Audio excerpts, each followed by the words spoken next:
Emma rushed into the crowded coffee shop, her mind racing with the presentation she needed to finish by noon. The line snaked around the small space, filled with impatient customers checking watches and phones. Behind her, a man in a worn gray hoodie and faded jeans shuffled in, eyes downcast, seemingly lost in thought. He looked tired, the kind of bone-deep exhaustion that coffee alone couldn't fix. When Emma reached the counter, she ordered her usual latte and hesitated, glancing back at the quiet man. Something about his distant expression tugged at her heart. "And whatever he's having too," she added impulsively, nodding toward the stranger. The barista raised an eyebrow but called out, "Sir? The lady's paying for your order." The man looked up, startled. For a brief moment, their eyes met. His were a striking blue, intelligent and somehow both weary and alert. He seemed about to protest, but Emma waved him off with a smile. "Pay it forward someday," she said, grabbing her coffee and hurrying out the door, already late for work. What Emma didn't know was that the man in the hoodie was Daniel Harrington, founder of Horizon Technologies and worth over $11 billion. What she couldn't have guessed was that he had spent the past 3 years hiding behind increasingly elaborate disguises, trying to find someone who would see him, really see him, not his wealth or power. Daniel watched her leave, the small act of kindness lingering in his mind long after the coffee was gone. Daniel hadn't always been wealthy. Born to working-class parents in a small Midwestern town, he'd built his tech empire from a college dorm room algorithm that revolutionized data security. By 32, he had more money than he could spend in 10 lifetimes. What he didn't have was someone to share it with. His last relationship had ended when he discovered his fiancée had been selling stories about their private life to tabloids. Before that, there had been the investment banker who saw him as a business opportunity, and the model who loved being photographed on his arm but couldn't name a single one of his interests. 3 years ago, Daniel had made a decision. He fired his personal assistants, moved out of his penthouse into a modest apartment registered under a different name, and began living 2 lives. By day, he ran his company remotely, appearing only for the most critical meetings. By night and weekends, he became just Dan, a regular guy in hoodies and jeans who rode the subway and ate at diners. He was searching for something real in a world that had become increasingly artificial to him. Emma Matthews worked as a graphic designer at a small marketing firm. At 28, she was talented but overlooked, her ideas often attributed to her more outspoken colleagues. Her apartment was tiny, her student loans substantial, and her dating life non-existent since breaking up with her college boyfriend 2 years ago. But Emma had something that Daniel had lost, genuine joy in small things.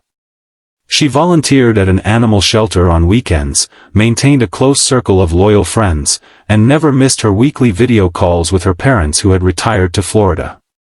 The morning after their coffee shop encounter, Emma was surprised to see the same man enter her regular cafe.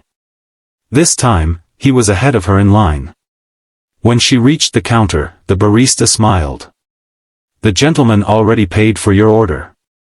Said something about paying it forward." Emma looked around but couldn't spot him. She felt an unexpected flutter of disappointment. The next day, he was there again. And the day after. Sometimes they exchanged small talk about the weather or commented on the cafe's eclectic music choices. He introduced himself simply as Dan.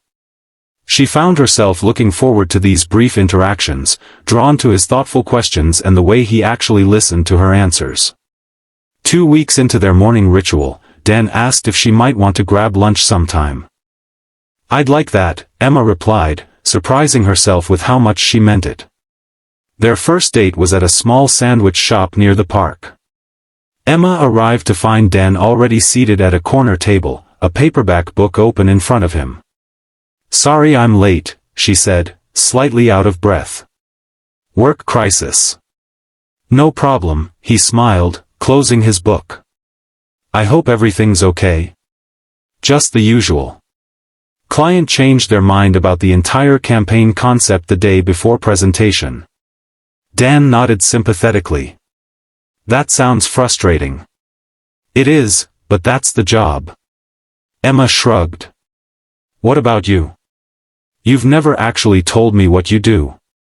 Dan hesitated. I work in tech. Consulting, mostly. It wasn't exactly a lie, but it wasn't the whole truth either. Daniel had become adept at these partial truths over the years. Their conversation flowed easily from work to books to travel dreams. Emma talked about wanting to see Japan during cherry blossom season. Daniel, who owned a villa in Kyoto, simply nodded and said it was on his bucket list too. By the end of lunch, Emma felt a connection she hadn't experienced in years. Dan was different, thoughtful, present, and genuinely interested in her thoughts. When he asked if she'd like to meet again, her yes came without hesitation. Over the next 2 months, they fell into a comfortable rhythm. Coffee shop mornings, weekend walks in the park, and dinners at modest restaurants where Dan always insisted on splitting the bill. Emma found herself sharing things she rarely told anyone, her dreams of starting her own design studio, her fears of never being good enough, the childhood memory of her grandfather teaching her to draw. Daniel listened, treasuring these glimpses into her world. With Emma, he felt like himself for the first time in years. Not Daniel Harrington, billionaire CEO, but just Dan, a man with hopes and insecurities like anyone else. But as their relationship deepened, his dual life became increasingly difficult to maintain. He invented business trips to explain his absences when company emergencies required his attention. He redirected conversations whenever they veered too close to his actual circumstances. The lies of omission were beginning to weigh on him. The breaking point came on a rainy Tuesday evening. They had planned to meet at a new restaurant, but Daniel was trapped in an emergency board meeting as a hostile takeover attempt threatened Horizon Technologies. By the time he could break away, Emma had been waiting for over an hour, her calls going straight to his voicemail. He found her outside the restaurant, drenched and hurt. Emma, I'm so sorry. Don't. Her voice was quiet but firm. This isn't the first time, Dan. Whatever this is between us, it can't work if I'm the only one fully showing up. I can explain. Can you? Because I feel like I've told you everything about me, but I still know almost nothing about you. Where do you live? Who are your friends? You've never even told me your last name. The rain fell between them, each drop another secret kept. You're right, Daniel finally said. There are things I haven't told you. Important things. Emma shook her head, tears mixing with raindrops. I don't need your life story, Dan. I just need honesty. I need to know if what we have is real. It's the most real thing in my life, he said, and meant it. Then prove it. No more mysteries, no more vague answers. Just truth. Daniel nodded slowly. Tomorrow. Meet me at the coffee shop where we first met. I'll tell you everything. Emma studied his face for a long moment. One more chance, she said finally. That's all I have left to give. That night, Daniel paced his modest apartment, weighing his options. He could continue the charade, invent a more convincing backstory, maybe even create a fake apartment to show her. But the thought made him sick. Emma deserved better. Or he could tell her the truth and risk losing the only genuine connection he'd found in years. Would she believe him? Would she think he'd been playing some elaborate game? Worse, would knowing change how she saw him? By morning, he had made his decision. Emma arrived at the coffee shop precisely at 9, her heart pounding. Part of her expected Dan wouldn't show, that this would be the disappointing end to what had felt like something special. But he was there, sitting at a corner table, 2 coffees waiting. He looked different somehow, his posture straighter, his expression more serious. He wore a crisp button-down shirt instead of his usual hoodie. Thank you for coming, he said as she sat down. I said I would. Daniel took a deep breath. My name is Daniel Harrington. I'm the founder and CEO of Horizon Technologies. Emma stared at him blankly. Horizon Technologies, he repeated. The data security company? Recognition flickered in her eyes, followed quickly by confusion. Wait, that Horizon? The Fortune 500 company? Daniel nodded. That's not possible. Daniel Harrington is. She trailed off, pulling out her phone and typing rapidly. Her eyes widened as she looked from the screen to his face and back again. Oh my God. I know this is a lot to take in. A lot to take in? Emma's voice rose slightly. You're worth. She stopped, looking around before leaning forward to whisper, the internet says you're worth $11 billion. 11.4, as of yesterday's market close, Daniel said with a grimace. But that's not who I am. Not really. Then who are you? Because I thought I knew, but clearly I was wrong. Daniel reached for her hand, but she pulled back. Everything between us has been real, Emma.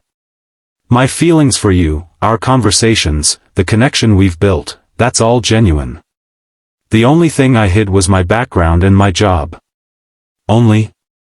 Emma laughed incredulously. That's like saying the only thing the Titanic hit was just some ice. This isn't a small detail, Dan, or Daniel, I guess. I know. And I'm sorry for not being honest sooner. But try to understand, when people know who I am, everything changes. They want something from me, or they see me as a walking bank account, or they treat me differently. So you lied to me because you assumed I'd be like everyone else? The hurt in her voice was palpable. No, Daniel said firmly. I didn't tell you because I was afraid. Afraid of losing what we were building. Afraid you might not believe my feelings were genuine. The longer I waited, the harder it became to find the right moment. Emma sat back, processing. All those times you were late or cancelled, those weren't regular work emergencies, were they? No. Running a global company comes with unpredictable crises. And when I told you about my student loans and you just nodded sympathetically? When I talked about saving for months for my trip to Portland? Daniel winced. I wanted to help. So many times. But I knew offering money would change everything. Emma was quiet for a long moment. I need time to think about this. I understand. No, I don't think you do. Her voice was steady now. You've had years to come to terms with who you are. I've had 5 minutes to realize I've been dating someone completely different from who I thought. Not completely different, Daniel said softly. The man you've been getting to know, his thoughts, his values, his feelings for you, that's the real me. The bank accounts, the company, the public persona, that's just circumstance. Emma stood up. I need space to figure out what's real and what isn't. Please don't contact me for a while. Daniel nodded, his heart sinking. I'll respect that. But Emma, I meant what I said last night. What we have is the most real thing in my life. She looked at him one last time, her expression unreadable, before walking out the door. The next 3 weeks were the longest of Daniel's life. He threw himself into work, attending meetings he would normally handle remotely, reviewing projects that didn't require his attention. Anything to keep his mind occupied. His executive assistant, Marion, who had worked with him for 15 years, finally confronted him. With all due respect, sir, you look terrible. Daniel glanced up from his computer. Thank you for that assessment, Marion. It's a woman, isn't it? Daniel sighed. There was no point denying it, Marion had an uncanny ability to read him. Yes. The one you've been sneaking around with for months? The reason for all those mysterious personal appointments on your calendar? I wasn't sneaking around. I was just. He trailed off, realizing how it sounded. Living a double life? Marion supplied helpfully. Playing Prince and the Pauper? Something like that. Marion sat down across from him. And now she knows who you really are, and she's not speaking to you. Daniel nodded miserably. Did you ever consider that the problem isn't your money, but the fact that you weren't honest with her from the beginning? The words hit home. Daniel had been so focused on Emma accepting his wealth that he'd missed the more fundamental issue. He hadn't trusted her with the truth. What do I do now, Marion? His assistant smiled. For a brilliant businessman, you can be remarkably dense about personal matters. You apologize, properly, and then you give her the space to decide what she wants. Emma spent those same 3 weeks in a state of confusion. She'd searched Daniel Harrington online, finding countless articles about the tech genius who revolutionized data security, the philanthropist who donated millions to education initiatives, and the reclusive billionaire rarely seen at public events. Her friends were divided in their advice. He lied to you for months, Jess pointed out during their weekly dinner. That's a major red flag. But was it really lying? Countered Priya. He told you his real first name. He just omitted some details. Some details? Jess scoffed. Like being one of the richest men in the country? That's not a small omission. Emma sighed. I keep trying to imagine what I would have done in his position. If everyone I dated was after my money, wouldn't I eventually try to hide it too? Maybe, Jess conceded. But for months? The question isn't whether he was right to hide it, Priya said gently. The question is whether what you felt for him, for the person you got to know, was real. And whether that's worth fighting for. Emma thought about their conversations, the way Daniel, had listened to her dreams as if they mattered. How he'd remembered small details about her life that even her closest friends forgot. The connection she'd felt with him wasn't something she'd experienced before. I miss him, she admitted finally. The him I knew. I'm just not sure if that person really exists. On the 23rd day of their separation, Emma received a package at work. Inside was a single coffee cup sleeve with a handwritten note. The first time we met, you bought coffee for a stranger, expecting nothing in return. It was the kindest thing anyone had done for me in years. I've been trying to deserve that kindness ever since. I failed by not being honest with you, and I'm sorry. If you're willing to talk, I'll be at our coffee shop tomorrow morning at 9. No more secrets. Daniel. Emma stared at the note for a long time, running her finger over the familiar handwriting. Part of her wanted to ignore it, to protect herself from further hurt. But a larger part needed answers, needed to know if the connection they'd shared was worth salvaging. The next morning, she found herself walking toward the coffee shop, her steps slowing as she approached. Through the window, she could see him, Daniel Harrington, billionaire CEO, sitting alone at their usual table, looking as nervous as she felt. He wasn't wearing a disguise this time. His clothes were simple but clearly expensive, and he made no attempt to hide his face from the other patrons. A few people were giving him curious glances, some taking surreptitious photos with their phones. Emma took a deep breath and pushed open the door. Daniel stood immediately when he saw her, hope and anxiety battling in his expression. You came. I'm still not sure why, Emma admitted, sitting down. Thank you for giving me a chance to explain. He hesitated. I had a whole speech prepared, but now that you're here, it seems inadequate. Just tell me the truth, Daniel. All of it this time. He nodded. I grew up in Ohio, parents both factory workers. Everything I told you about my childhood was true. I really did build my first computer from parts one found at the junkyard. I really did get a scholarship to MIT. Emma listened silently as he continued. What I didn't tell you was what?